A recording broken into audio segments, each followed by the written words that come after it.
Oh yeah. So this one is for Audie. Almost see, we were talking about how people messed up his name before the show. And so I was thinking of like a dozen ways to mess with his name. I thought I was going to do it every time, but I'm not going to do that because I'm really excited about having him on and talking about this. So it's how do I develop a logo? Now I talked about it before the show, but I will talk about it here. I feel like I'm difficult to design with because I'll say stuff. And Joe actually got it kind of right in his amping up the volume. Was like, make it. I want a logo that tastes like sunflowers but aren't purple, and I need it to feel like a rainbow going through a car wash on a stormy day. Is like, what are you talking about? So I know we went through and got played with a bunch of different AI ideas to really kind of see what was out there, see kind of a direction we want to go in, see how it would work. And I could probably pull up the email that actually, I think, no, I don't have it up, where I reached out to you, Audie, but I would like to hear your side of the story of how that email, whatever that first email was, how it landed and how the process was for you to come up with this logo as we're feeding in craziness. Yeah. What was it? I don't think it was an email at first. I think it was like an Instagram message or something. Could have been that way. And you were like, hey, we're thinking about doing this logo. Travis recommended you. So would you like to do it? I was like, yeah, of course, for sure. And then you sent me the AI drawing you had. It's just, four little pudgy owls just sitting there like, okay. I was like, yeah, I think we're going we kind of leaned more towards minimalist because honestly, right. with AI, you don't want to go into a lot of detail. It messes Right. it up. Mm-hmm. So I was like, yeah, we could take this and run with it. And then I emailed you my process of how I do everything. For anybody who wants to know, basically, it's just like, hey, we get together, we figure, hey, we want to work together. So I tell you, I lay it out. I tell you how many times I can do stuff for you, and then I have to charge you extra for it because anybody who doesn't think about that is not thinking business wise. But that's what you got to think about, because otherwise you're just spinning your wheels and doing a bunch of work and not getting paid for it. And I think I told you guys, and what I always tell everybody, like, I can't remember the last time I had to charge somebody extra before we nailed it down, but I'm going to let you know up front, that's how I work.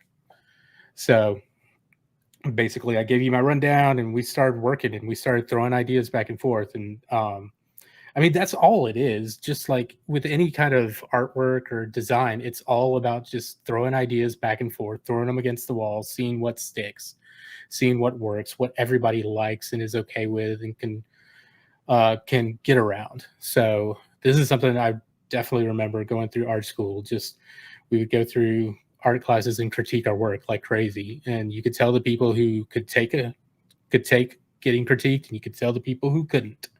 So best artists could take a critique and take that judgment of their work and look at your own work and be like, okay, yeah, let me go back to the drawing board and figure this out. So that's what we ended up doing with these owls.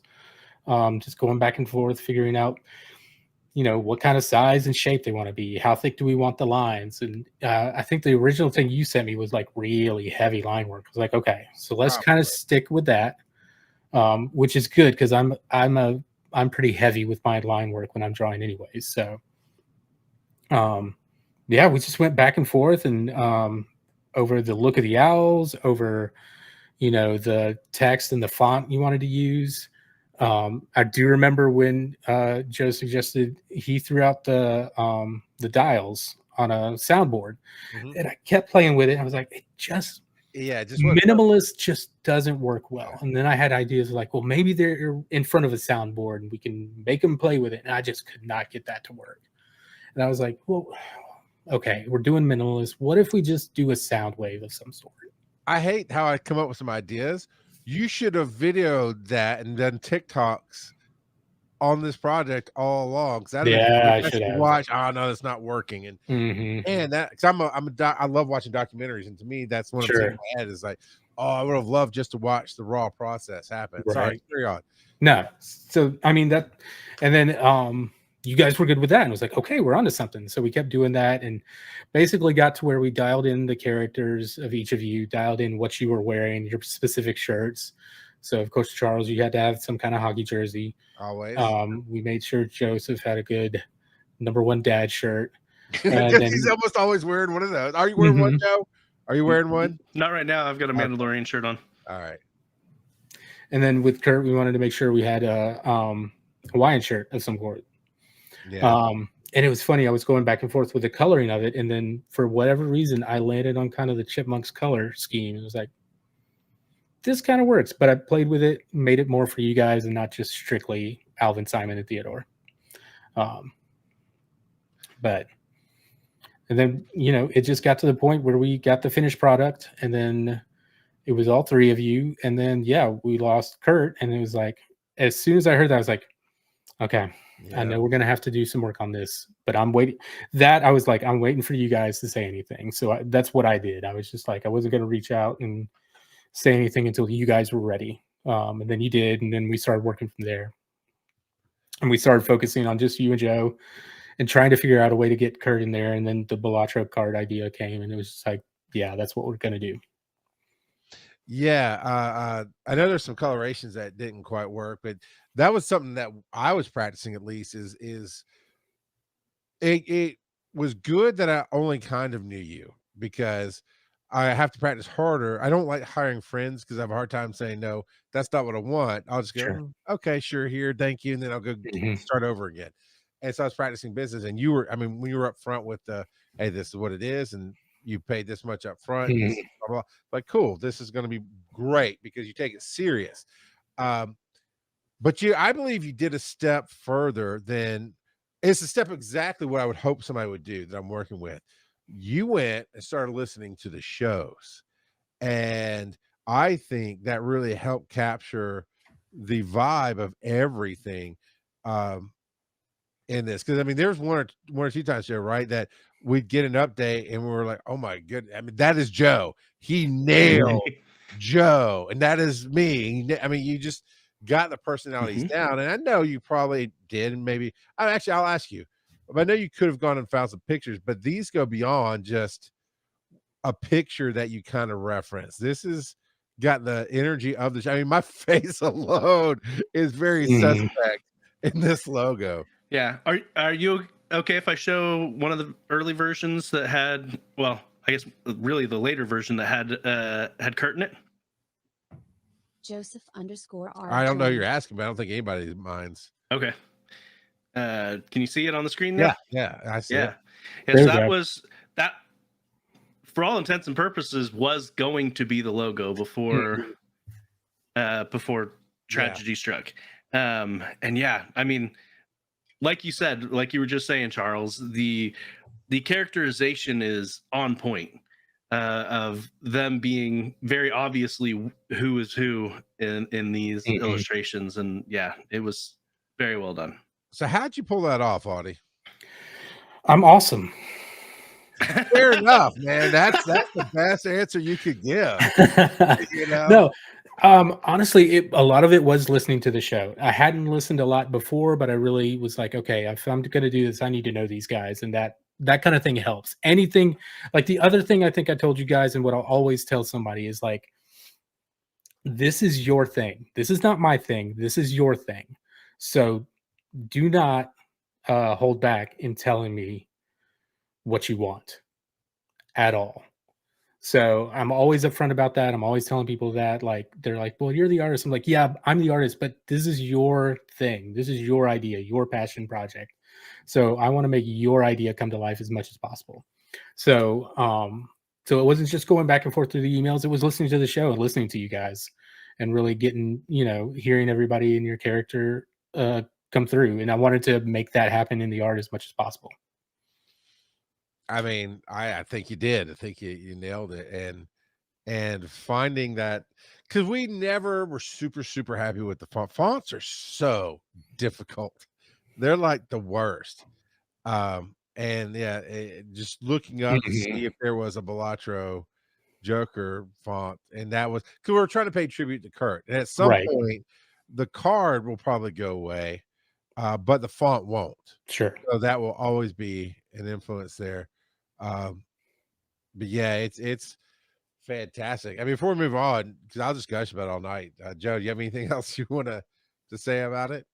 No, yeah, you were spot on when you said the font, because we went through So many. probably a dozen or Oh, so yeah. fonts before The finally Discord fight, landing it on what wasn't we fight did. fights, but it was like, hey, we need a font. And somebody go, what about this? And nobody, and I mean, from the three of us, nobody would say, oh, I like this, but not that. We'd all go search our own different fonts and just start posting. Oh yeah. Oh Yep. my God. It's almost I like can Flame imagine. Wars. I hated it. Yeah, I'm a graphic designer by day. I work at a sign shop, so I work with fonts all the dang time, and it's a process to find the right font for the right thing, for sure. So, and it's funny that we we found one with the three of you, and then with Kurt passing, we decided to pivot, and I think the one you've got really works so well. Yeah. Yep. And that shading behind everything, because you'd shown the other one, Joe, and it was more of a white and lighter feel, but Mhm. putting those purples around the edges really, I don't know, just pushes out everything, makes it almost 3D. It's like it's cell Yep. shaded. That That's the makes thing me kids think say, of the we had a purple logo at one point because of a miscommunication. Because you sent him an AI one, you're like, I really like the colors of this. Do you remember that? Oh yeah, yeah. And then it And was, then yeah. then we ended up with this. Oh yeah. Oh my God. The aliens. So, Which I always said Yeah. that would make a fantastic album cover. You know, Yeah. yeah. that's our LP we're gonna put out next year. So Yeah. we And should I'm we should big with post these color. on. We should post all the different iterations on Discord or something so people But can yeah. look Oh, at that'd be them. fun. Yeah, I love playing with color. Like that's sometimes the hardest thing to nail. And like one of the few classes I always remember from college was my color theory class. Just that one class of color theory, but I always think about it and go back to it. And I think it's the one thing that people underestimate and don't realize how important it is.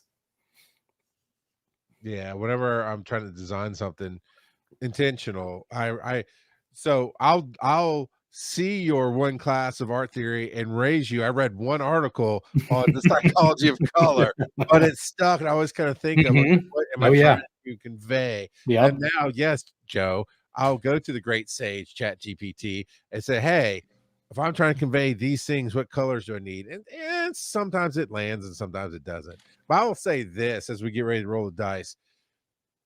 I know there's a legitimate fear of artists losing to AI and losing jobs and those kind of things. And some of that does happen. I mean, the logo that I have on my shirt right now is AI generated off of Joe Mice photos mixed with some we were trying out like anime styles and samurais and different things. Just I don't know why. And we at a time we didn't know Audie or didn't even know about Audie. And the artists that we did reach out to, we've told the story a dozen times. We just okay, we're gonna go with this because it's our faces. And it's cool. Somebody has definitely looked at the shirt at DragonCon and went, hey, is that you? Like, yeah, it is.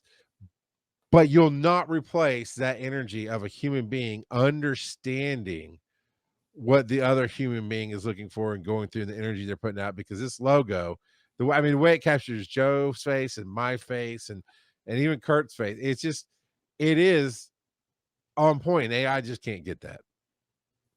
Yeah. And I will say I use AI as a tool in the process, but it's not the end Sure. game because yeah, I've got to have my hand on it and doing it at the end. Well, and that's what we did throughout the brainstorming phase. Was we were feeding stuff in. We're like, Mhm. that And one's Devo helped a okay. lot, Oh yeah. Devo was feeding it a bunch, and we were like, okay, let's try this. And sometimes we'd do the same prompt multiple times just to see what else it would spit out. Yeah. We're like, okay, and so we were refining it until we got. I don't know how many Charles ended up sending you, but we had a handful that we were like, okay, we want something along these lines, and yeah, but yeah, we went through a bunch of different iterations, and I think AI at least helped us a lot in that brainstorming phase. Yeah. So it definitely saved us a lot of money, because had we done the same process with Audie, I mean, we would have used a lot of your time, Audie. It'd have been like, hey, we're taking out a bank loan now. Mhm. well, and it helped a lot with the I want it to taste purple but not look purple. Stuff like that. It reduced a lot of that because it to taste purple but not sound like daisies. Yeah. That's gonna be a quote But- on a shirt that we do. Here's the other thing I'll tell you about letting somebody know I'm going to charge you if it's going to take longer. It makes you buckle down and really think about it and not just fly willy-nilly throwing out ideas all the time. It makes you really think about, okay, let's really figure this out. And sometimes you need that too. Yeah, and to be transparent, when we went back, because it wasn't almost, it was the final version Right. about a week or two before Kirk's passing. And when I wrote that email, I was like, and we do understand that we were probably gonna have to pay you more. I was kind of going, but have pity on us, sir. I'm not gonna say that, but I'm crossing my fingers. And I think what you came back with was reasonable. And Yeah, absolutely. So John says, I thought he's messing with me for a second. Yeah, the purple passion. When we come out with our own energy drink, it's going to be at least one flavor is going to be purple daisies. Just